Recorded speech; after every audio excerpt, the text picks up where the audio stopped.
I'm going to teach you the 3 essential skills that you need to transform your baseboard ability. We'll have a look at how to tackle a nasty problem like this gap with scribing.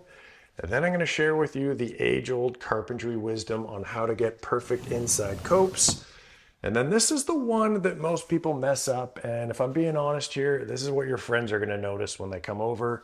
I'm going to show you how to get perfect outside miters. Now, anytime you're doing baseboard on a hardwood floor, there's going to be some scribing scenarios here. Here, we've got a really bad hump in the middle. And now this is going to work for any time you have humps. You need to get yourself a block. And it doesn't really matter the thickness as long as you can get that baseboard off of the ground. And I'm going to cut it into 3 pieces. And this is critical. They all have to be the same width. Otherwise, you're going to be destined for hard times. So block up each of the ends and then take that 3rd piece and just have a quick check and make sure it's not sliding under. It can slide under, but as long as it's still kind of touching, take your pencil. And now you want to just take your time here and get a nice dark line, because if you don't have a good line, you have no chance. So I'm going to start at the hump and work over this way, right to nothing. We'll come back this way here.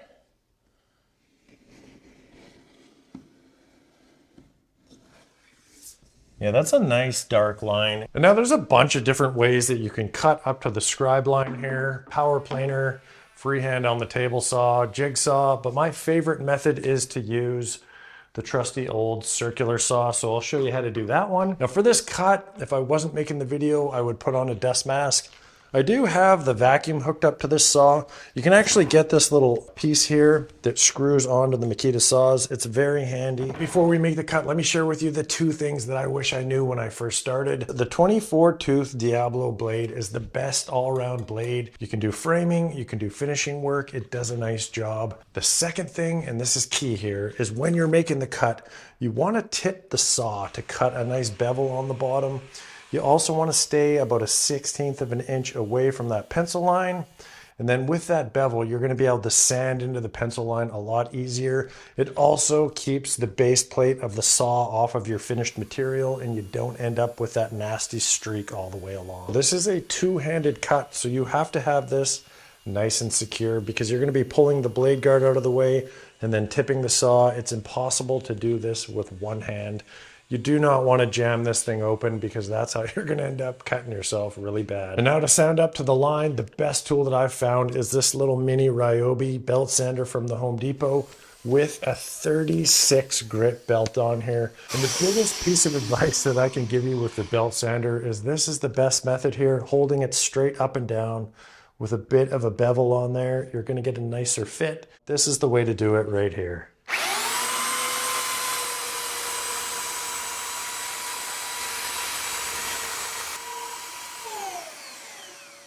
The last thing you want to do here, just to prevent these edges from chipping, take some 150 grit and just knock the edges down. All right, let's have a look and see how nicely this thing fits. That would be embarrassing if it didn't fit well. Yeah, that is beautiful.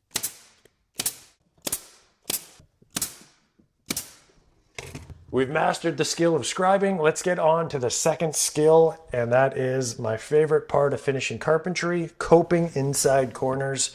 The reason why the cope joint is better than the miter is because it doesn't separate as much, and you don't have to worry what angle you have here. Most inside corners are not a perfect 90 degrees, but with the cope joint, it doesn't matter. If you're liking the video so far, give us a thumbs up. It helps us out more than you would ever know. Now, for a situation like this where we're coping to an inside corner and coming to an outside corner, just cut your piece about 3 inches longer. That way you can cope it, and if you mess it up, you can always try again. Check this one out. Now, the first step to coping is actually mitering. You need to reveal the perfect little profile to cope up to. To get that on the piece, you're actually going to cut a 45-degree bevel cut. We're going to put a little back bevel cut along the straight part, and then we'll square off the top edge. Now to get the back bevel, we're gonna do just 5 degrees, lock the saw in place. And the key thing here is with this type of saw, when you come down here, if I let off the trigger at this point here, the saw is gonna jerk and it'll cut into the profile, which you don't want. So just back the saw up before you come off the trigger. Then we're gonna square the saw back to 0. And now this is a little bit of a tricky one here. Right where this is flat, right where this curve meets, you want to cut straight across right there. And then we're just going to cut down here and we can break this piece out.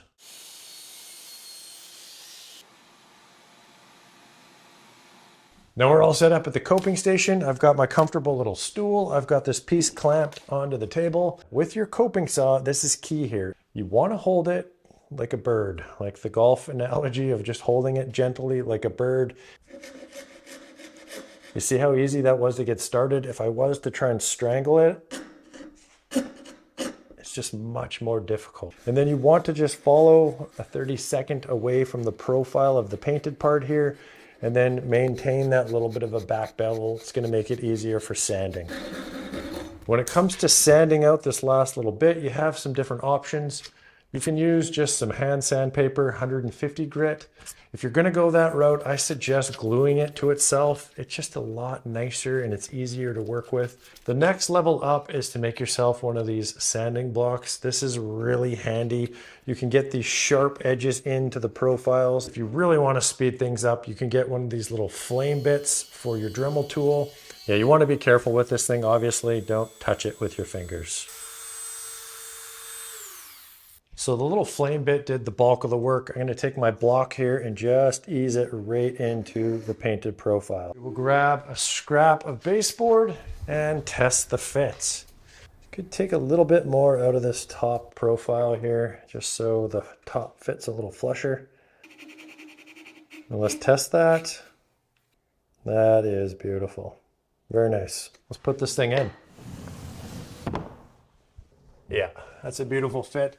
Now you don't have to coat these inside joints, but if you don't, over time with that miter, it's gonna pull apart and you're gonna see a little bit of a crack. You can see them all over this house because all the trims were mitered. So if you're doing baseboards, give coping a try. Let's move on to the third and final skill. And this is one that a lot of people struggle with, the outside miter. Strap on. This is gonna get real here. We're talking outside corners. Now, we have our piece here. A lot of guys just come and mark the back here, and then they'll cut that thing upside down on their saw, or they'll do the old look over. If you cut this thing backwards on your saw, you're gonna get chip out on the face. If you do the old look around, it's kind of dangerous. I'll show you what I like to do. I make myself one of these little slotted boards, and then that way I can just slip this over here and then mark out the face here. That way, when you cut the miter, you can cut it from the face. You're not going to damage the material. And then if we take a look at the other piece that we need to fit in here, this is a good example of why you don't want to just measure and cut your pieces to fit. If you can, it's always nice to just test fit the piece before you get the overall length.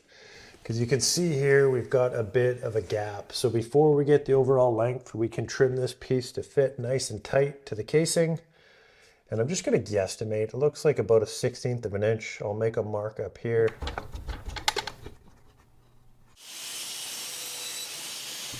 All right, that is fitting much better. You got a nice tight seam all the way along.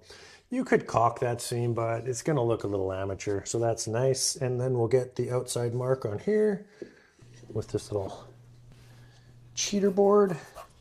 And then to make this little cheater board here, I just took a scrap piece of baseboard, made a couple cuts with the miter saw, and then cut across here with a multi-tool. Now, if you're going to take away one tip from this video, this is the tip. When it comes to outside miters, they're never going to be a perfect 90 because of the corner bead and the drywall buildup.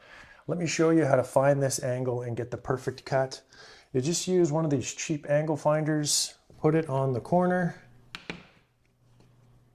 There you go. And now you can take this over to the miter saw and then you can trace it and figure out the angle that way. Or you could take a speed square, Throw it on here, and you can see all the different degrees are on this long edge of the speed square. So our angle here is 5, 4, 3, 2. It's 1.5 degrees less than 90. If you don't have an angle finder, just cut it 45 3/4 degrees.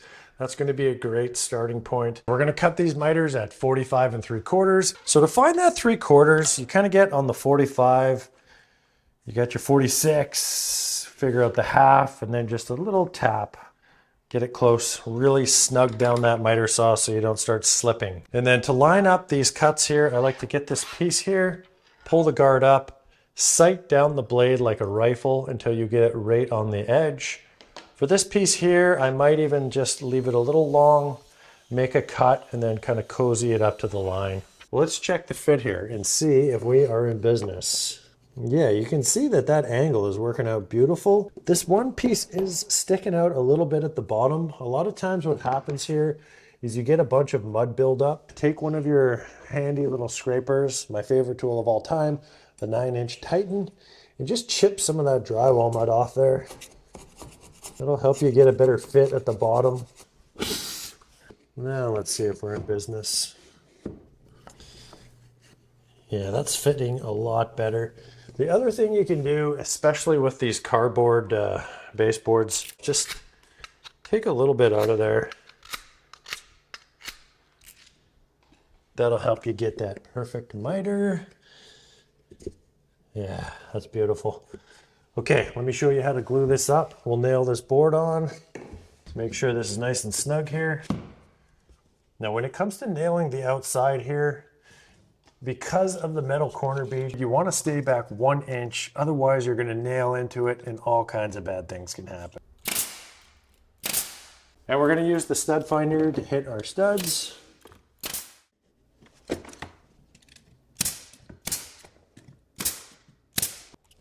Let's do one more little dry fit here. Make sure, yeah, that is looking beautiful. Now, if you've watched the channel, you've probably heard me talk about this 2p10 activator ad nauseum, and I do love this stuff. But for outside miters, I prefer just your regular old wood glue. That stuff is going to work great, but the wood glue is just a little easier to make sure you don't mess things up. Some good squeeze out there. Let's clean that up before we make a mess. Avoid the corner bead here. This is the last thing you can do that's going to just ruin everything. Here.